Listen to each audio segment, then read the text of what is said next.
Welcome, everyone. This is John Orico, Director of Strategic Partnerships with the Mackinac Center for Public Policy, and we are delighted to have you join us again for another event, our series of virtual events that we've brought to you through this coronavirus lockdown. This event is very timely, given the tragedy that has gone on in Michigan in the past week, entitled Environmental Climate Change, Contagion, and Cataclysm. Can free markets still provide the energy we all need? One would have thought that the worldwide pandemic was more than enough for Michiganders and people all over the country, but the people of Michigan have endured a once-in-500-year flooding event that destroyed 2 dams and forced the evacuation of over 11,000 people. Elected officials and environmental groups are telling us that these events mean government must take up ownership of critical infrastructure and massively expand spending on renewable energy and climate change mitigation. But will an expanded government hand in energy and climate issues actually help? And we bring to you these 3 great speakers and, of course, our president, Joe Lehman, who are going to talk about these issues and other issues that have come about as a result of the coronavirus. Early on in the coronavirus quarantine, media outlets began reporting on significant changes in the natural environment as a result of supposed reduced human activity. We were told that wildlife was returning to urban areas and that the air was suddenly and dramatically cleaner, as was the water. It appears that wildlife was reclaiming the earth. We were told that CO2 emissions were dropping noticeably and that the reductions in human activity were actually a silver lining to the virus. Progressive green activists trumpeted the economic slowdowns as something that should be made permanent to ensure an cleaner environment and solution to climate change. But we've had a bit more time to look into these actual changes caused by reduced human activity, and we're learning that these early reports were largely incorrect. Air quality reports are showing little to no impact from the quarantine. In fact, in some areas, actually have higher particulate matter readings due to natural events. We also learned that many wildlife sightings were misreported, that the wildlife was typical of that area. In almost every case, the natural laboratory that the coronavirus quarantines have created is demonstrating that many of the progressive green movement's most dearly held beliefs about the negative impacts of human activity are simply and profoundly wrong and overstated. Since that is the case, we have ample reason to question whether we should implement the Green Movement extreme policy suggestions like the Green New Deal. We started this off by talking about that cataclysmic flood event, and I want to start us off with comments from our president, Joe Lehman, named president of the Mackinac Center in 2008. During his tenure, Michigan has seen numerous free market policy advances in education, labor, and state fiscal affairs, frequently published in national and state media. Joe Lehman has also trained more than 600 public policy executives internationally on strategic leadership and communications, and he and his wife are founders of Midland County Habitat for Humanity, and obviously personally impacted by the flooding that has come to Midland County in the past week. So I'd like to turn it over to our president, Joe Lehman, to get us started.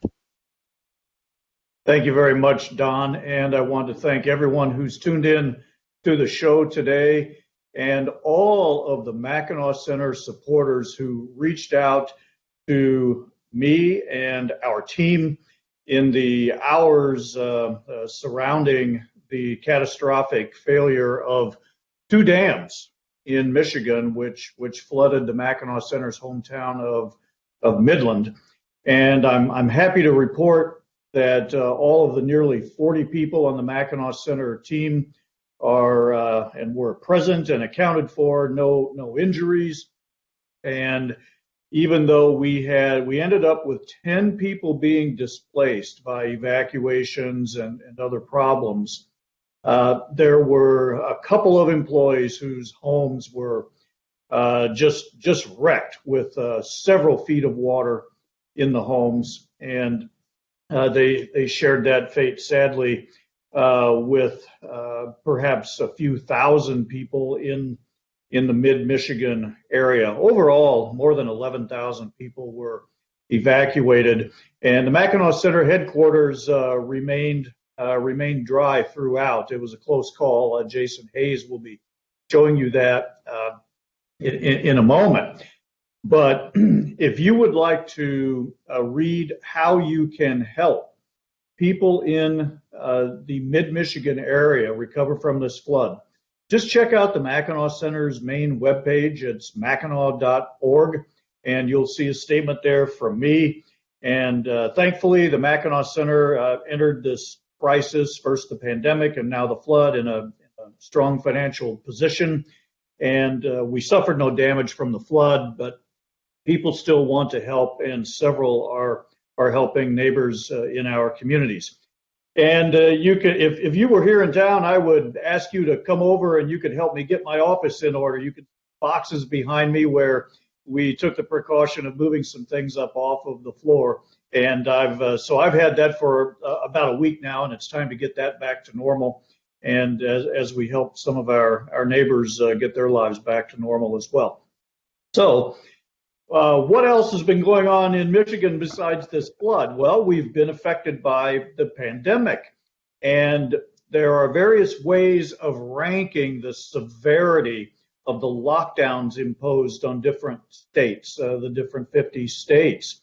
And what I have seen that makes the most sense to me is that Michigan is in the top 5 in terms of the most severe lockdown on economic activity. Our unemployment rate is second highest in the country at around 25%, and that's second only to Nevada, where all the casinos are 100% closed down in that state.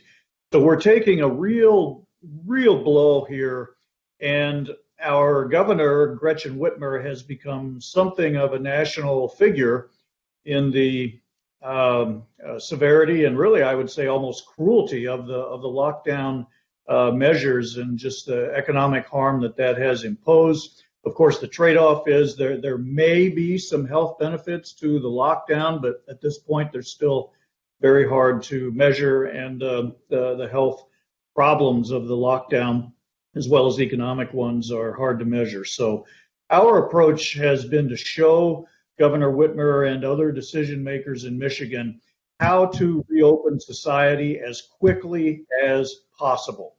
We've given her a number of ideas, but we've also had to take her to court. We sued her again last Thursday. And again, if you want to know more about those lawsuits challenging her use of her executive power, you can check out the Mackinac Center's main webpage. Meanwhile, in addition to being active on policies related to the lockdown, we've continued our work in labor policy, which has a footprint around the entire country, showing employees of the government how they can exercise their rights that are now recognized by the U.S. Supreme Court. Their free speech rights to not be associated with a union or to have to support a union financially if they don't want to. So our effort there continues just as strongly. So I want to thank you for tuning in today and for your support. And you're going to hear a great program. And as always, please be in touch with my office or me anytime here at the Mackinac Center. Don, I'll turn it back over to you. Thank you so much, Joe. And really important comments about everything that's going on at the Mackinac Center, and tremendous leadership from Joe and the whole leadership team at the Mackinac Center during what is a wild time in Michigan and for the rest of the country, undergoing all of these different environmental and contagion events.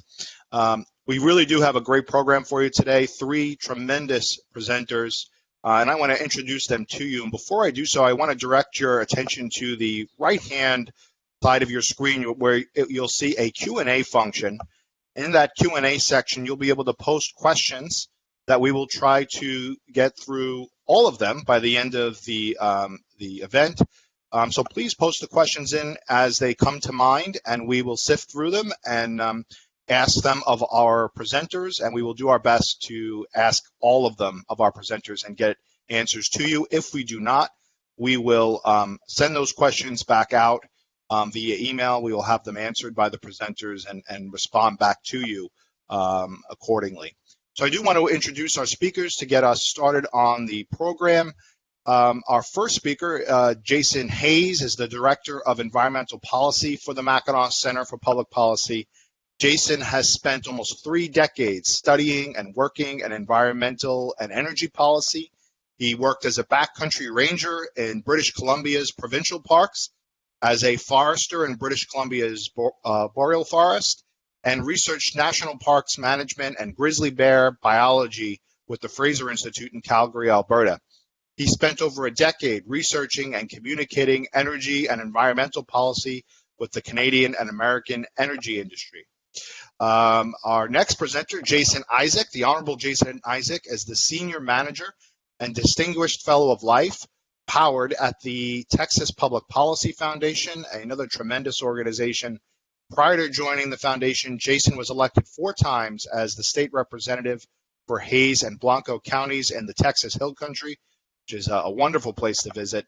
As a state representative, he successfully passed legislation to reduce taxes, strengthen election integrity, improve public education, preserve Second Amendment rights, protect local groundwater, and protect private property rights.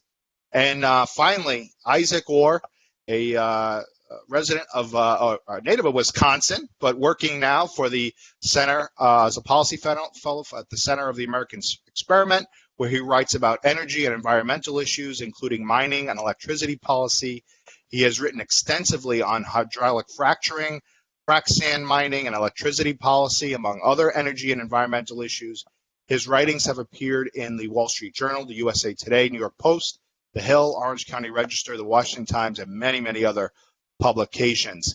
So I'm going to start with this first question, and we will start with Jason Hayes, but we're going to also get some responses from Jason Isaac and Isaac Orr to this first question. The media has been celebrating cuts in air pollution during the shutdowns, but they're not reporting how safe our air already was leading into the shutdowns, especially compared to other industrialized countries like India and China.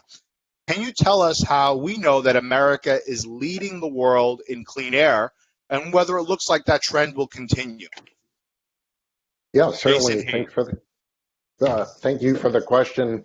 And I know both Jason and Isaac will also be able to touch on this as well. But last year we were actually, I believe all 3 of us were invited to the White House to listen to a presentation by President Trump. And we actually got to hear both President Trump and EPA Administrator Wheeler describe how America's air quality is 74% better. They rank that essentially by looking at the 6, they call them criteria air pollutants, which the EPA monitors. And those 6 criteria air pollutants have decreased in atmospheric conditions by 74% on average. So that's from 1970 to 2018. And so clearly our air is much cleaner. And yeah, we've been hearing from the environmental groups and on social media and that sort of thing that the coronavirus, like you said, Don, earlier, is some kind of silver lining. The silver lining is cleaner air and cleaner water and that sort of thing. But we're actually learning that in a lot of cases, those reports are just not true. The air essentially is getting to the point where it's almost as clean as it can get because of a mix of new technologies and reasonable regulations that had been put in place previously. So we were actually doing quite well, and America is one of the best examples of how a mix of technology, free markets, and reasonable regulations can make those environmental benefits actually happen. Thanks, Jason. I want to turn to Jason Isaac. What are your thoughts on America's standing in terms of the United States is standing in terms of clean air coming into the coronavirus, and then obviously transitioning out of it, setting aside obviously the reduced economic activity and but factoring in what many of the progressives are advocating for, which is to keep this type of economic activity low for the benefit of the environment. Yeah, I say welcome to the Green New Deal. You've got over 30 million people unemployed, and passenger traffic is down 40 to 50% in some cities. And when you look at cities like Los Angeles and New York, the emissions in the footprint in those cities is basically a tenth pre-coronavirus of what it is in New Delhi or Asian cities. So we're already, like Jason said, a world leader in environmental protection and air quality here in the United States. And when you look at the numbers since the coronavirus pandemic has really shut down the economy with that massive decrease in vehicle miles traveled and traffic down, it is practically immeasurable the differences that you see, the reduction in pollution, because we are so close to our near natural state of air quality here in the United States that it really gives a good argument for, wait, why are we providing all these incentives for electric vehicles when you take 40 to 50% of the vehicles off the road? It's practically immeasurable. But there are a lot of pressures at capitals around the country and in Washington, D.C. to continue these because they continue to tell me, and these are the stories that I heard as a legislator, it's like 80% of the emissions today are from vehicular sources, so we've got to cut those down. But what they don't tell you is how safe the air already is for humans and how we're a world leader in environmental protection. And we should be calling on our trading partners around the world to utilize the pollution control and the technology and the free markets that we do that have led to us being in this position. That's great. Turning now to Isaac Orr, what are you finding at the center of the American experiment and looking at this question? Yeah, so I looked at the EPA data. They've got air monitors throughout the Twin Cities, Minneapolis, and St. Paul. So I actually looked at the air monitor that was closest to the major interstate and found that the level of small particulates, so basically like very small particles that can be damaging in high quantities, were actually higher during the shutdown that our governor imposed than they had been during the previous 5-year average. So I actually emailed the Pollution Control Agency, which is the agency that oversees a lot of this, and said, hey, this is what I'm observing. Are you seeing the same thing? And they said, yeah, one of the things that we're seeing is there's smoke from fires in Kansas. There's a controlled burn going out in the Flint Hills area. And we see more people having backyard fires now that they can't go anywhere. So in Minnesota, backyard fires and neighborhood sources are actually the largest source of particulates in the state. We have no areas where the air isn't already in compliance with all of the EPA's strictest federal standards. So really, we have a lot of groups here positioning to get Minnesota to sign on to California's car mandates. So basically reducing the amount of particulates from vehicles. But if you're going to be able to shut down 40, 50, I mean, at one point traffic was down 70% in the Twin Cities area. If that's not going to make a difference on air quality, the thousands of cars that are off the road, the talking points of like, oh, well, this is the equivalent of taking thousands of cars off the road. All of a sudden, that doesn't make a lot of sense. So as unfortunate as the shutdown is for everybody and their mental health and their business, I mean, I feel really bad for restaurant owners just because those margins are thin anyway. But I think that this does give us an opportunity to look at the data and say, look, a lot of these regulations that are being proposed right now aren't justifiable based on this very, unforeseeable experiment in not emitting all of these or not having all these cars on the road. Isaac, I want to turn our next question, start with you with this next question, and kind of touched on it in your comments, but many advocates of the Green New Deal, as it's called, are continuing to double down on the supposed benefits of the shutdown to advocate for the green programs they've previously advocated for. But doesn't our response depend on doesn't our coronavirus response depend on fossil fuels for more than just reliable electricity?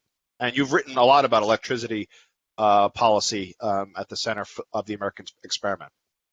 Sure. Yeah. Well, I mean, it's really interesting that before the coronavirus, all anyone could talk about was banning plastic bags. And that was a huge thing, banned our plastic straws. And as soon as the coronavirus hit, like you go down the aisle of the supermarket, all of the natural products are left, and all the stuff with chemicals and bleach are nowhere to be found. So a lot of the areas in the Twin Cities that had bans on plastic bags now have them back, and they're actually banning the use of reusable like fiber bags just because of the heightened risk. So the big thing about fossil fuels, and I'm sure Jason Isaac will talk about this a lot more, is that we use them for a lot more than powering our cars and burning natural gas to heat our homes or generate electricity. It's everything now. I mean, basically anything plastic has a petrochemical feedstock in it. So the need for those things is just so important, and that's what makes policies like Keep It in the Ground or the Green New Deal so divorced from reality.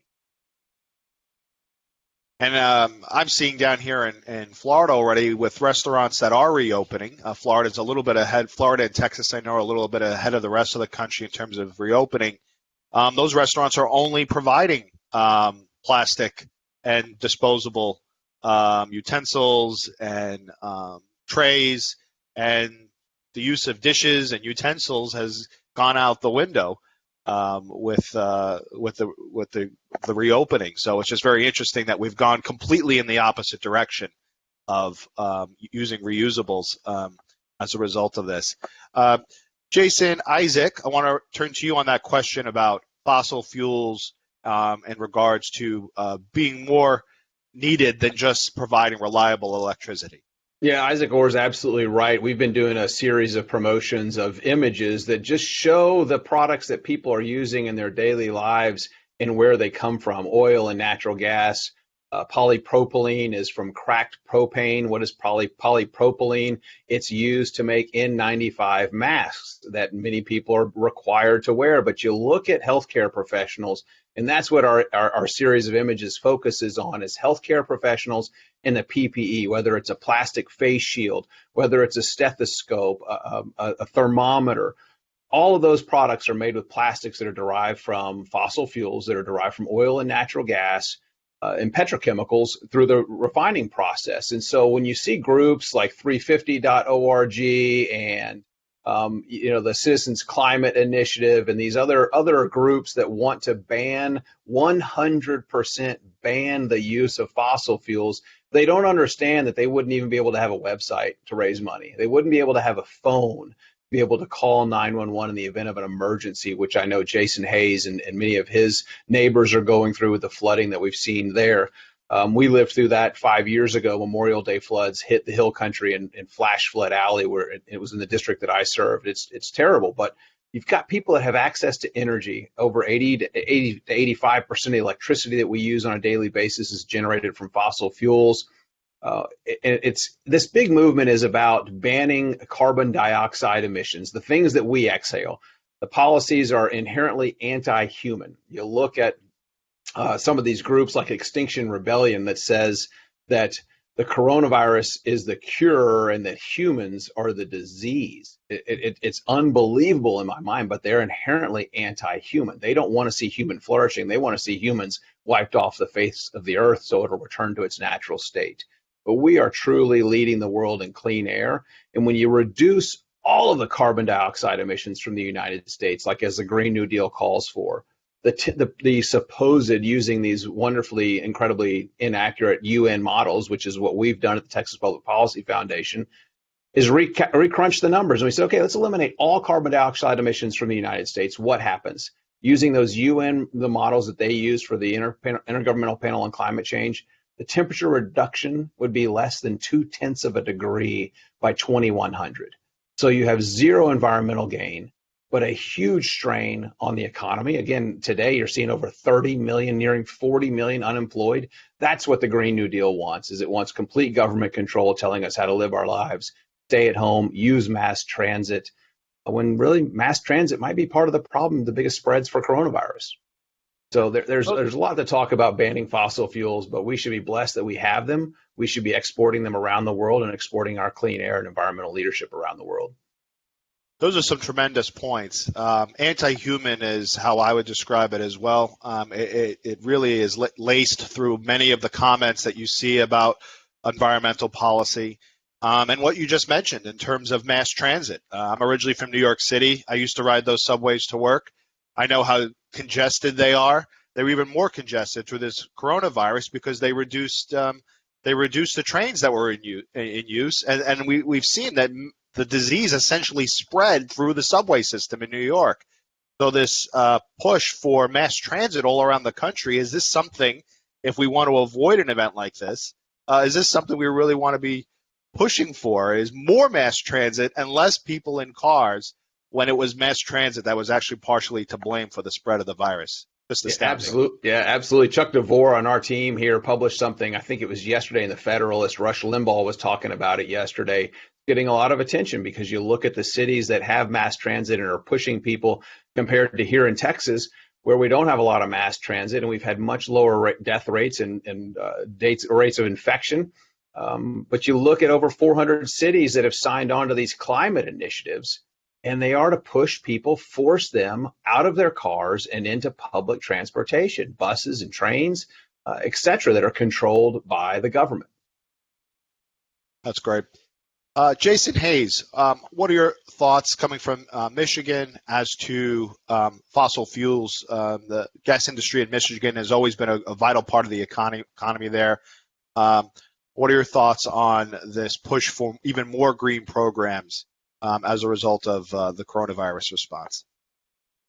Yeah, probably the easiest and most timely example of this is what we in the Midland area, Midland County, have been dealing with over the past week with the flood that came through. When you're standing in an inch or 2 inches of wet mud and water and that sort of thing, probably one of the last things that you want to be doing is fiddling with electrical cords for obvious reasons. So one of the first things that people will do is they'll bring in a portable generator or a portable pump or something like that. And those pumps need to run on gasoline or propane or diesel or something like that, all fossil fuels.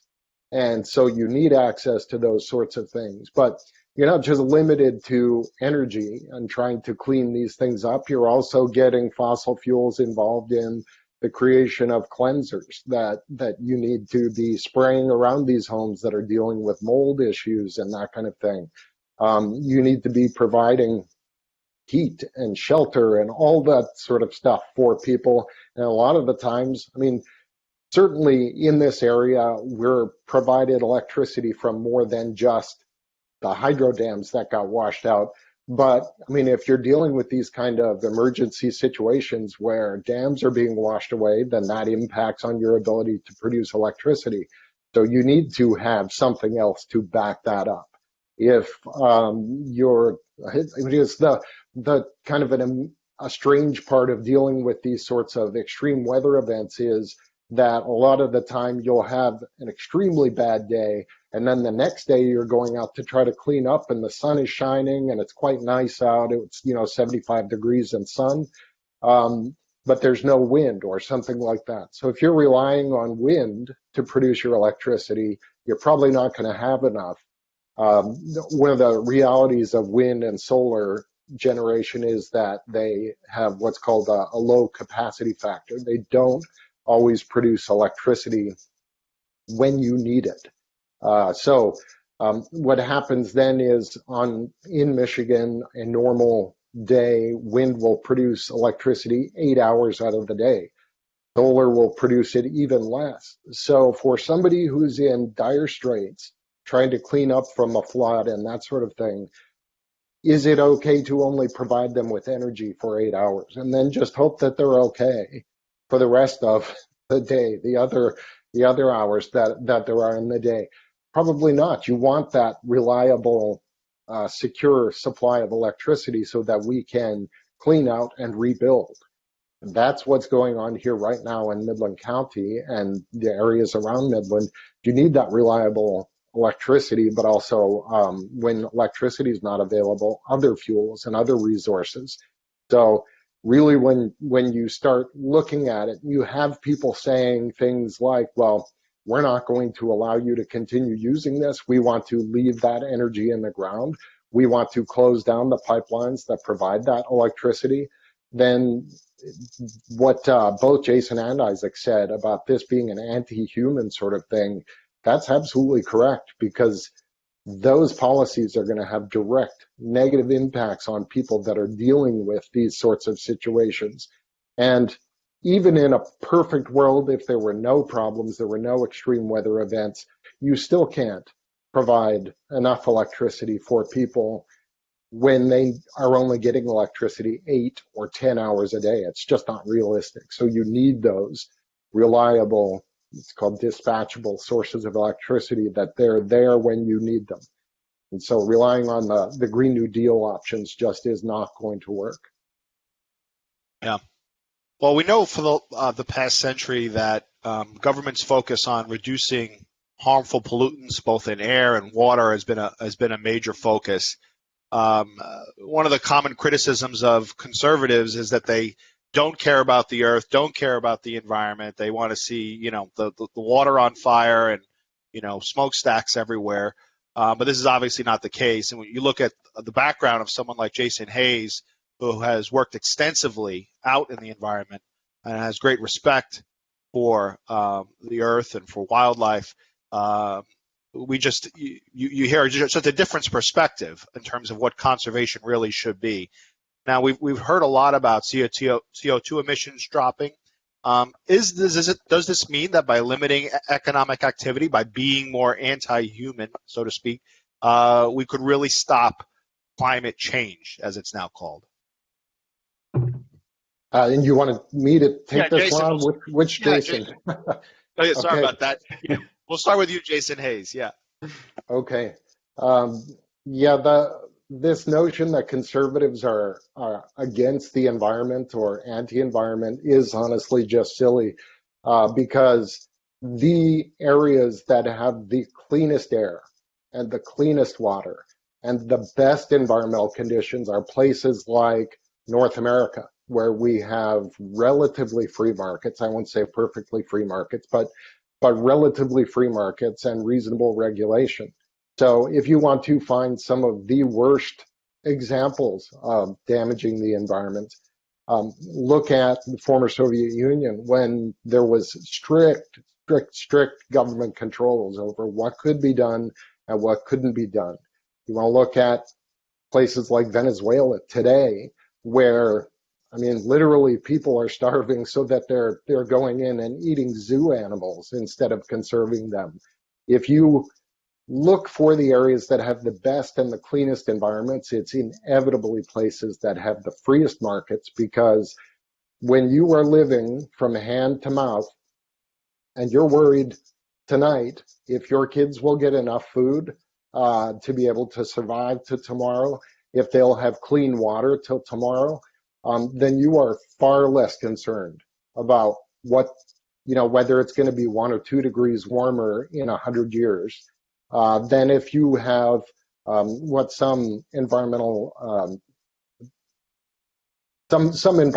have called things like it's a full stomach phenomenon. If you have a full stomach, then you have the luxury really of being able to say, well, I'm worried about tomorrow's environment 100 years from now. When you're starving, you don't worry about tomorrow, you worry about now. And so this idea that conservatives or pro-free market people are anti-environment is completely turned on its head when you look at the reality. And dealing with the issue of climate change, should we be doing this? One of the things that I've been studying here and will be writing about soon is the notion that one key reason that we were less prepared for the coronavirus is because we were spending so much money on climate change. We took money that had been set up in a previous administration to deal with pandemic preparation, and we took that money away and we put it into climate change spending. So if we're concerned about being prepared for major events that are coming up, like the next big pandemic or climate change or that sort of thing, then the best thing we can do is be extremely wealthy and be able to adapt to changing climate conditions, which have always been the case. We have always had changing climate. The best way to deal with that was being wealthy and using the best technology that we have. I really appreciate your comments there on the plight of those in much less fortunate and less fortunate countries than where we live, and how just fighting to put food on the table or bring food back to their families is a primary concern. He was no conservative, but I always remember Anthony Bourdain's comments about how vegetarianism and veganism, and we've seen a lot about this in the news recently, how we should be doing away with eating meat, how that was strictly a first world ideology, that simply is not possible in these less fortunate countries to go without eating meat. But I digress. I want to turn to Jason Isaac now on that question about you, and you already touched on this, Jason Isaac, but about limiting economic activity. Could we really stop climate change through limiting human economic activity? Yeah, there's nothing that humans can do to stop the climate from changing. It's going to continue to change long after we're gone from this planet. But you talk about access to affordable, reliable energy and how it really is life-saving. And Jason Hayes mentioned Venezuela. They had a 4-hour power outage at a hospital and over 40 people died. These are people that were just there for kidney dialysis, simple procedures, not life-saving surgeries.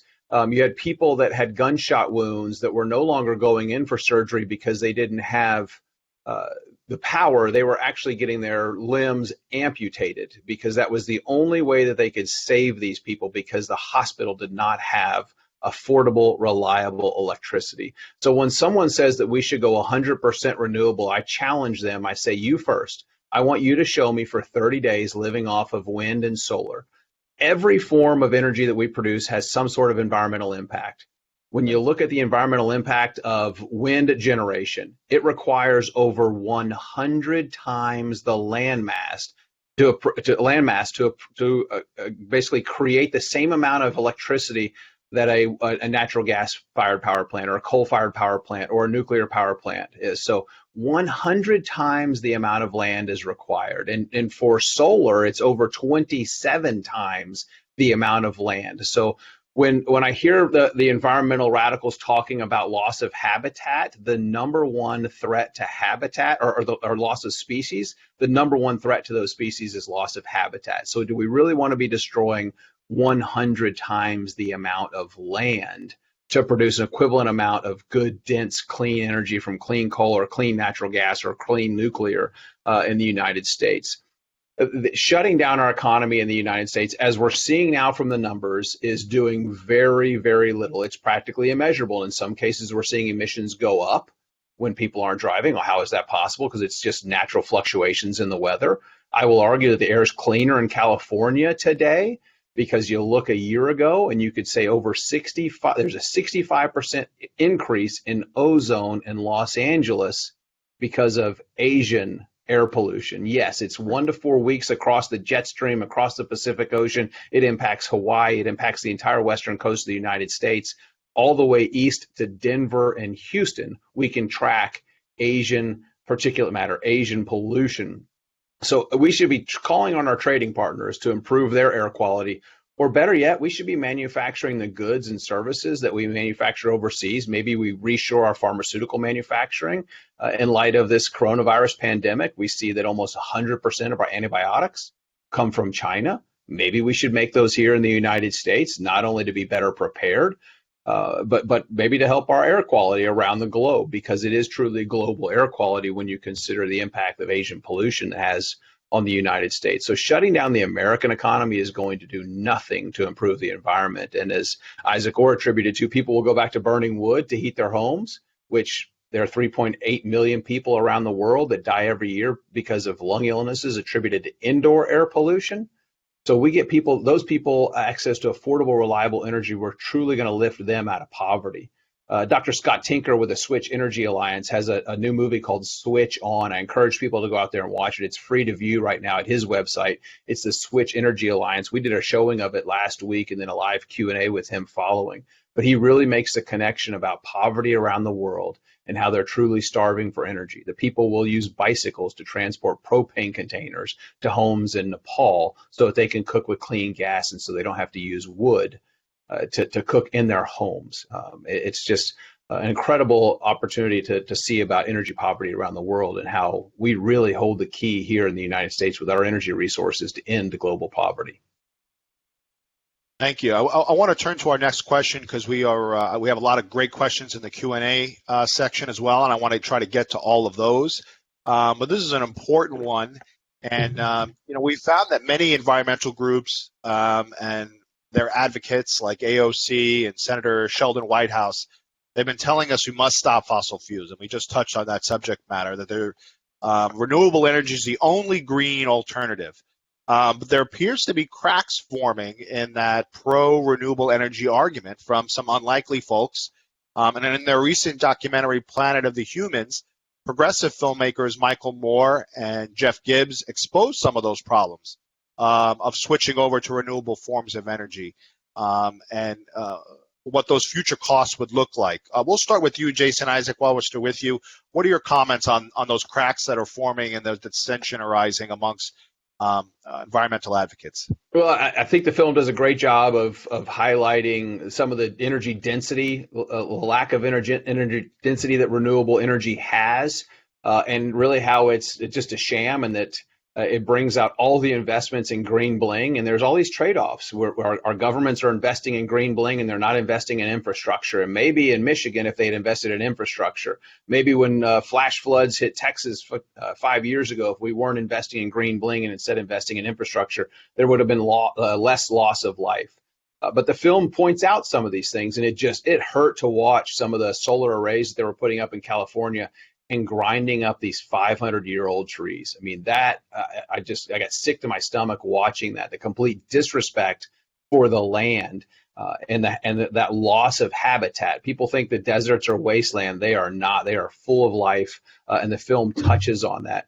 Interesting to note that I saw a report just yesterday that over 8 million people have seen the film on YouTube. It was available for free until YouTube censored it just yesterday. And so this is an ongoing effort that we as conservative organizations fighting for free market, for individual responsibility or personal responsibility and limited government, we face every day. And you see these large tech companies are now censoring Planet of the Humans because the left, the environmental alarmists, those who can't stand humans, but have been selling us this narrative that we have to go 100% renewable and wind and solar are the answers. Finding out through this film, Planet of the Humans, that they're not the answer at all, and they're actually anti-human policies. We've been seeing a lot of that censorship lately on a lot of fronts. Isaac Orr, I want to turn that question to you on the recent documentary, Planet of the Humans, and the differing opinions that are starting to emerge amongst those that have previously been pretty rabid on green environmental policy. Oh, first of all, I loved that movie. That was great. The look on those people's faces when they realized that the mountaintops in New Hampshire or Vermont would have to be removed in order to put wind turbines on there. I grew up on a farm, and I'm constantly frustrated by the fact that people think that milk comes from the store, right? And that's kind of the same phenomenon that we have with energy. People don't know where it comes from. They just plug whatever they want to plug in, and it always works, and it's always there, so they take it for granted. It's taken a pandemic for people to realize, oh, well, maybe our timber industry and our paper manufacturers are essential because there's no TP at the store. So I think a lot of this stems back to the fact that people, we suffer from energy affluenza in the United States because people have just always had it for so long and it's so affordable.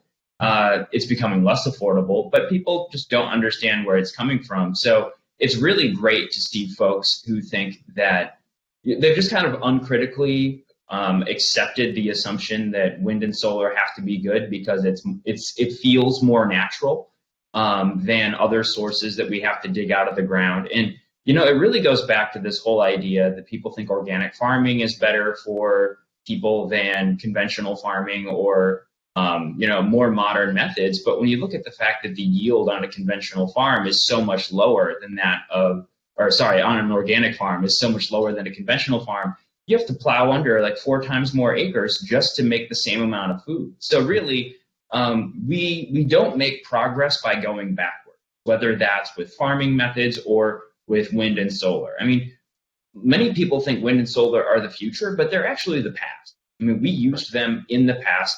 The first form of energy we used was solar, and we used it to grow plants. I mean, we just harvested the plants, and we fed those plants to animals, and we used that solar energy to perform work. Same thing with wind turbines or windmills, right? We used it to grind grain into flour. And then we realized that, if we use an internal combustion engine or a steam-powered engine, we can do more work in less time. So we're really it's this whole idea that we need to go back to something. It's a very reactionary philosophy. And then when you see Planet of the Humans say, wind and solar aren't even reactionary enough, we need to limit the number of people on the planet. That was I wasn't surprised by it because I'm in this space the whole time. I saw that Extinction Rebellion tweet that humans are the virus and coronavirus is the cure. So I wasn't surprised by it, but I think a lot of people that just want to basically live their lives but have a good impact on it, I think they're going to be really surprised by the film. And for that reason, I'm glad it was put out. Thanks, Isaac. I want to quickly turn back to Jason Hayes here. I know you were very passionate about that documentary and the question that we just discussed, because we do have a lot of questions about the dam, and I know we want to get to that and give that the proper time it deserves. But Jason Hayes, what were your comments on the Planet of the Humans documentary?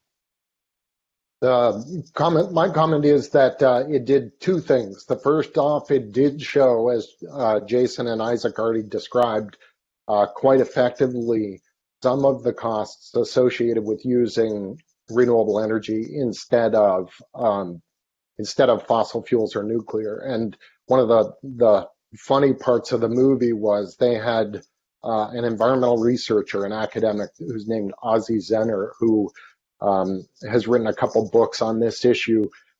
He was standing out looking at the remains of an abandoned solar installation. And he said, based on all the costs, the chemicals that are associated with making these solar panels, the fact that we had to plow under 500-year-old Joshua trees to get it up, or we had to take the top off a mountain to do it, which strangely enough would be bad or wrong if we were doing that to mine coal, but it's for some reason okay to do for wind. Why, I'm not sure, because coal actually provides a more reliable and more affordable energy source.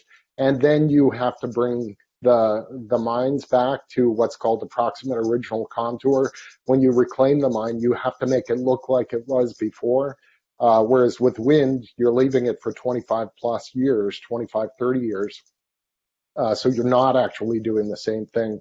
But Ozzie Zenner said at the end of it, as he looked across a waste field of broken solar panels, he said, you would have been better to just go with fossil fuels in the first place. And that's from a guy who, like both Jason and Isaac said, that he strongly believes in the notion that there's too many humans on the planet and that we need to effectively cull the human population. We need to take it down to, less than 1 billion or 1 or maybe 2 billion at the most. So, when you're dealing with these sorts of movies, you have to remember that, yeah, they did a good job of kind of pointing out that there are environmental and economic costs associated with, and social costs associated with using any form of energy.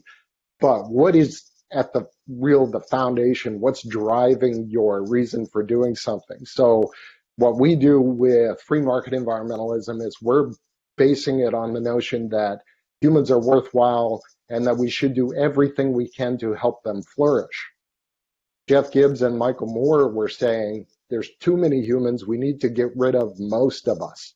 And that's the reason why we can't even trust wind and solar. So while they were correct on some of the environmental and economic cost issues with wind and solar, they're really out to lunch on the issue of why are we doing this? And then just as an aside, it was removed. It was censored from the movie Planet of the Humans was censored from YouTube. But if you look, you can still find it. There are places like Vimeo where it still is available. But like Jason Isaac said, it was kind of funny that the people that are supposedly most dedicated to diversity of opinion and thought and, you know, really just embracing diversity and that sort of thing are the first ones to demand, I don't like that, get that out. Like, we have to shut that down because it says something that I don't like. So who is really committed to diversity of thought? Yep. A lot of common themes emerging amongst these subject matter that we're discussing. Jason Hayes, I want to, we still have a number of questions to get to in the audience chat, but I do want to turn to you now on the dam, the flooding of Midland County. We've obviously seen a lot of economic and social change over the past few months because of the response to the coronavirus. But the Midland area has experienced even more change as a result of this catastrophic flooding. And it's led folks like Governor Whitmer to want to double down on climate change policies in response to this flooding. But first off, what do these types of policy prescriptions lead to? What is the catastrophic flooding? Teach us about this as far as what you've seen so far in a week analyzing this. And if you could kind of walk us through some of the damage we've seen in the Midland area. Yeah, and what I'll do here is while I'm talking, I'll just share my screen so that people can see some of the pictures that I took while I was out at friends' houses helping them clean up. So these are some of the areas in around Sanford Lake, the second lake that was hit by this flooding, looking at different sides. So you can see literally like entire golf carts, trailers, pretty much anything that might have been in people's yards were just ripped clean off of houses, taken out of yards.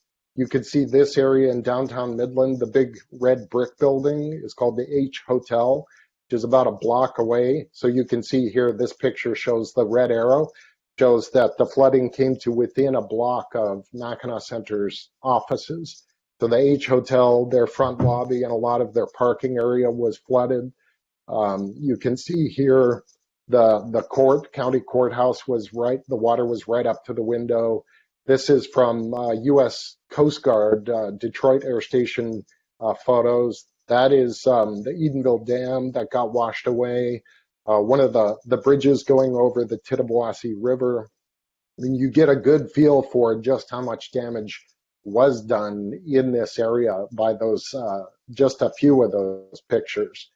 So you can see there was a fair bit of damage. And when, again, like I'd already talked about with the response to the flood, the way that you rebuild from something like this is not by restricting economic activity. You need strong communities that are economically sound.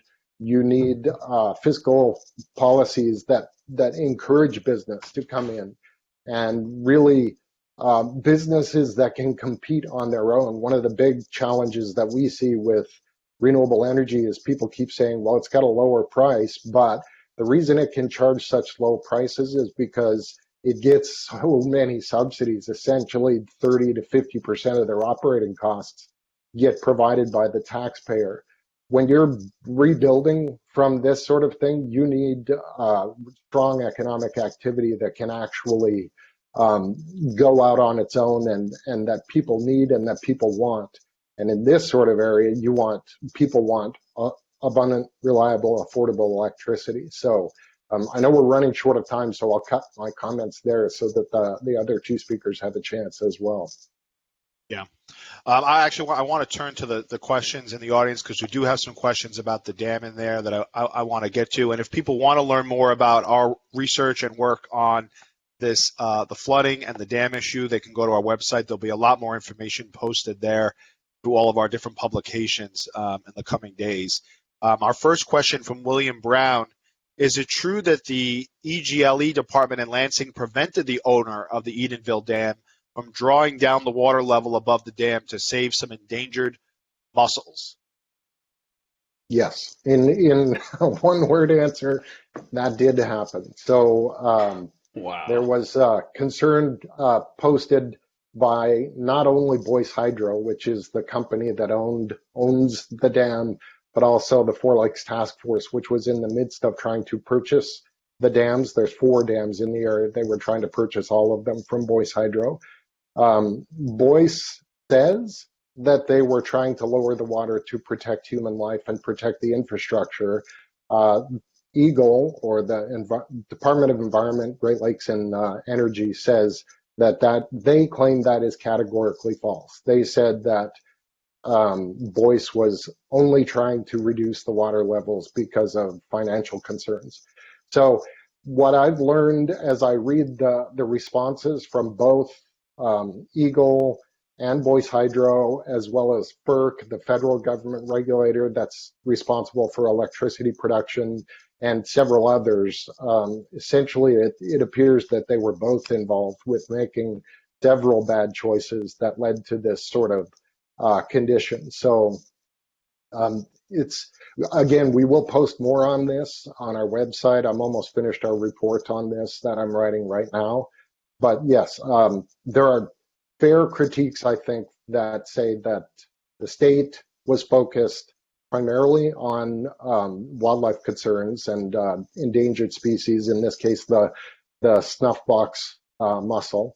And Boyce was focused on saving money in a lot of ways. And together, the two of them, like I said to Don earlier today, the two of them kind of played chicken with Mother Nature, and Mother Nature won, which was bad for this area because it, like you've heard already, washed away 2 dams, inundated 2 cities, and caused a lot of flooding in Midland as well. So Midland, the flooding was primarily downtown and in some residential areas, but cities or townships like Edenville and Sanford pretty much almost literally got washed away, like entire houses being lifted off foundations and moved across into the street. So those 2 small towns suffered some massive damage. And then Midland and Freeland, which is also further down the river, suffered major flood damage. But again, it was a combined effort, I think, on the part of Boyce Hydro and EGLE to get to that point. Okay, thank you. We have 2 questions from Ed Johnson that I want to turn to Jason Isaac and Isaac Orr to comment on quickly.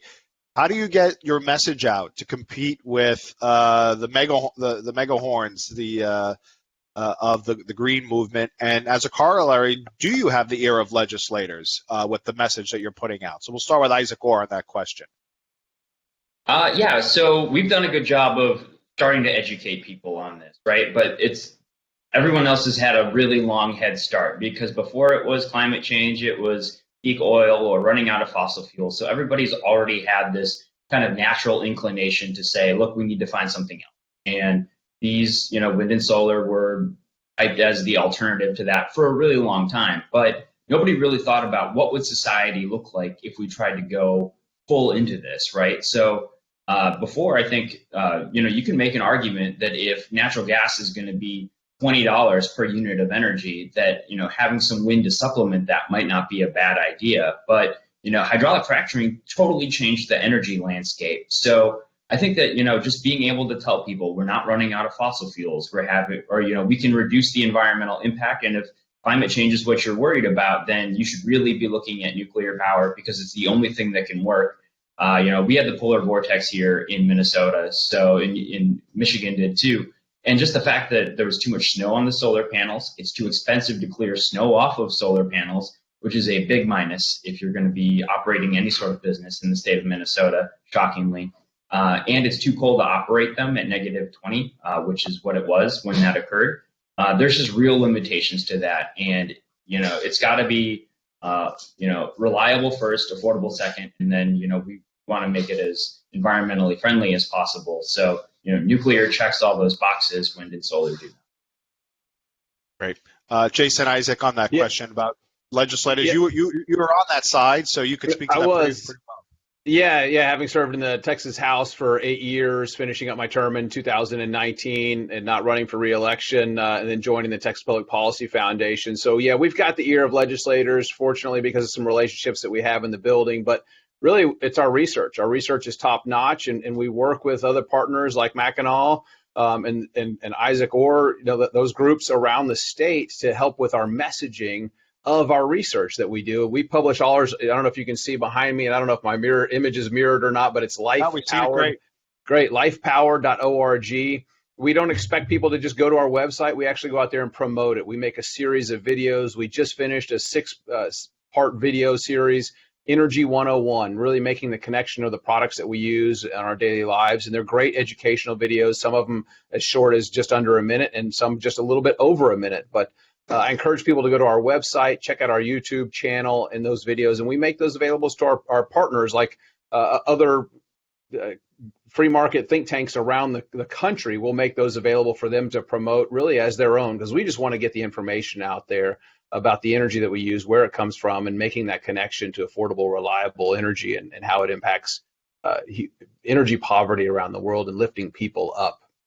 But we do have the ear of legislators, both at the state and federal level. We work closely with the administration at the federal level as well, just to make sure that they have the knowledge and research that they need to make the best decisions, which they don't always do, but we try to influence that as much as possible. And we promote our videos. We're doing videos and image series we're promoting on social media and mobile devices just to try to raise America's energy IQ, which is our short mission statement.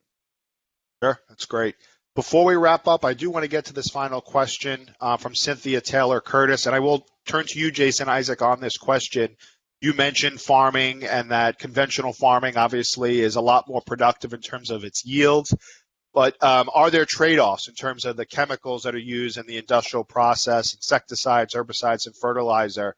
Are there trade-offs on human health in that regard? A quick comment on that. It's a really loaded question, but a quick comment on that. Sure, I think you meant me. That's the problem with having three guys that all have some like Venn diagram of the same name. I mean, there are trade-offs, but a lot of those things are, if you use them responsibly, if you use them, judiciously, then it doesn't have an impact on the quality of the food. There's a lot of studies that show that, there's really no difference in the nutritional value of organic food or conventionally farmed crops. So when you have a situation like that, you need to start weighing the land use versus the methods that are used, right? So you may have organic crops that only use manure or something like that as a fertilizer, but the synthetic fertilizer that you're using, as long as you're not putting too much of it on, can boost your yields a lot more. There's a lot more nitrogen in there. So really, when you're looking at, it's important to look at this per unit of food produced as opposed to looking at this in absolute terms. And I think that that's where a lot of the confusion comes from.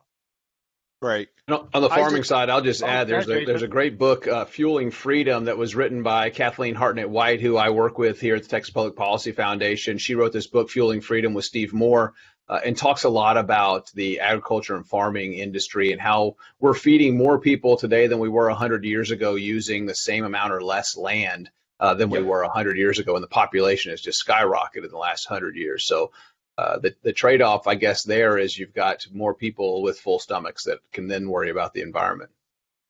That is for sure.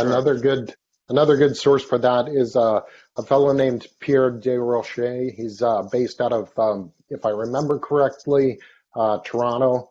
If not, then Montreal. I forget which. But Pierre Desrochers wrote a book called The Locavor's Dilemma, and he speaks directly to some of those exact concerns as well.